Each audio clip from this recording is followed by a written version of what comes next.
அன்றைக்கி ஒரு நாள் இப்படி தான் நம்ம எலக்ட்ரிக் வண்டிக்கு புது பேட்டரி வாங்கலாம்னு சொல்லிட்டு ரெட் ஹில்ஸ் வரைக்கும் போயிருந்துங்க.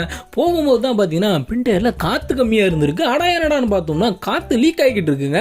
பார்த்தீங்கன்னா நம்ம டயரில் வந்து ஆல்ரெடி ரொம்ப நாளுக்கு முன்னாடி நடுவில் சரியாக வந்து பார்த்தீங்கன்னா சென்டரில் ஒரு பெஞ்சர் ஆயிருந்துச்சு. அந்த பெஞ்சருக்கு வந்து நான் ஸ்ட்ரிப் பெஞ்சர் வந்து போட்டிருந்தேன். ஸ்ட்ரிப் பெஞ்சர் பார்த்தீங்கன்னா நடுவில் பெஞ்சர் ஆனதுனால அங்கேருந்து மறுபடியும் லீக் ஆக ஆரம்பிச்சிருச்சு. சரி ஓகே இதெல்லாம் வேலைக்கு ஆகாது, ஒரு மஷ்ரூம் பெஞ்சரே போட்டுருவோம்னு சொல்லிட்டு ரெட் ஹில்ஸில் அங்கங்கே கேட்டு இந்த ஒரு கடைக்கு நம்ம வந்துட்டோம். இந்த கடையில் வந்து பார்த்தீங்கன்னா இந்த டயர் கட்டுறதுக்கு நாங்கள் ஒரு பாடுபட்டோன்னே சொல்லலாம். எலக்ட்ரிக் வண்டின்றதுனால ஒரு வழியாக வந்து அது எப்படி கட்டுறோன்னு சொல்லிட்டு கழட்டிட்டு பார்த்தீங்கன்னா அதில் வந்து நீங்கள் ஒரு எலக்ட்ரிக் வண்டி வச்சு நீங்கள் மஷ்ரூம் பெஞ்சர் போட போகிறீங்கன்னா கண்டிப்பாக டயரை கழட்ட வேண்டியது வரும். ஏன்னா டியூப்லெஸ் டயர் கட்டணும்ல. அதே டைமில் பார்த்தீங்கன்னா ஒயரையும் நீங்கள் வந்து கழட்ட வேண்டியது வரும். மோட்டருக்கு போகிற ஒரு ஒயரையும் கண்ட்ரோலர் இருந்து பேசிக்காக நீங்கள் கழட்ட வேண்டி வரும். ஏன்னா எடுத்துகிட்டு போனோம் அந்த மிஷின் கிட்ட. இந்த ஒரு மிஷினை வச்சு தான் வந்து பார்த்தீங்கன்னா டியூப்லெஸ் டயரை வந்து கழட்டுறாங்க. ஒரு ப்ரெஷர் சைடில் கொடுத்து தான். அதனால் நீங்கள் என்ன பண்ணுறீங்கன்னா ஒரு ஃபோட்டோ வந்து எடுத்துக்கங்க. அந்த ஒயரை வந்து ரிமூவ் பண்ணுறதுக்கு முன்னாடி ஒரு ஃபோட்டோ எடுத்துக்கிட்டிங்கன்னா எந்த ஒயரை எந்த இடத்துல கனெக்ட் பண்ணுறோன்னு சொல்லிட்டு உங்களுக்கு வந்து தெரிஞ்சிடும். மேபி நீங்கள் ஃபோட்டோ எடுக்கலைன்னா குழப்பம் வரலாம், இந்த ஒயர் இங்கே கனெக்ட் பண்ணணுமா அங்கே வரணுமான்னு சொல்லிட்டு. அதனால் ஒரு ஃபோட்டோ எடுத்துங்க.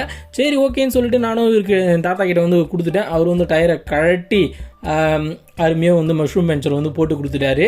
உங்கள் எல்லாருக்கும் என்ன சொல்கிறேன்னு பார்த்தீங்கன்னா, நார்மலாக வந்து பெஞ்சர் ஆகுதுன்னு வச்சுங்களேன், அதாவது சைடில் இந்த சைடு அந்த சைடு வந்து டயரோடைய சைடில் வந்து பெஞ்சர் ஆகுதுன்னா நம்ம வந்து நார்மலாக வந்து ஸ்ட்ரிப் பெஞ்சரை வந்து போட்டுக்கலாம். அது வந்து லைஃப் வரும். கரெக்டாக போட்டோம்னா கண்டிப்பாக லைஃப் வந்து வரும். ஏன்னா அது ரெண்டுமே சைடில் இருக்குன்றதுனால பெஞ்சர் வந்து அந்தளவு வந்து தேயாது. இதுவே சென்டரில் டயர் வந்து பெஞ்சர் ஆச்சுன்னா நீங்கள் வந்து இது பண்ணவே வேணாம், மஷ்ரூம் பெஞ்சரை வந்து போட்டுருங்க. ஏன் சொல்கிறேன்னு பார்த்தீங்கன்னா இதில் வந்து சென்டராக தான் பெஞ்சர் ஆயிருந்து. கிட்டத்தட்ட 2 வாட்டி நம்ம ஸ்ட்ரிப் பெஞ்சர் போட்டிருப்பேன்.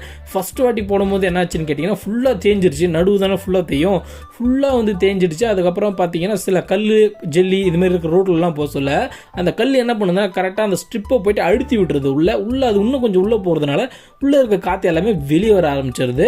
இந்த காரணத்தினால தான் பார்த்தீங்கன்னா நான் வந்து மஷ்ரூம் பெஞ்சர் போடலான்னு வந்துட்டேன். பேசிக்காக சொல்லணும்னா சென்டரில் பெஞ்சர் ஆச்சுன்னா மஷ்ரூம் பெஞ்சர் போட்டுருங்க, அதுதாங்க லைஃபு.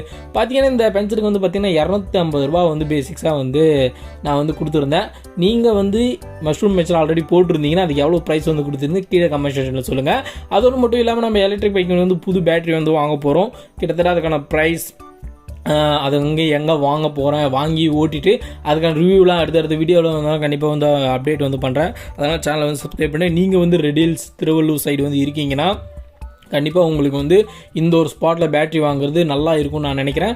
பேட்டரி வந்து வாங்கிட்டு அதை வந்து நம்ம பைக்கில் வந்து செட் பண்ணுற வீடியோலாம் அடுத்த வீடியோவில் வந்து வரும்.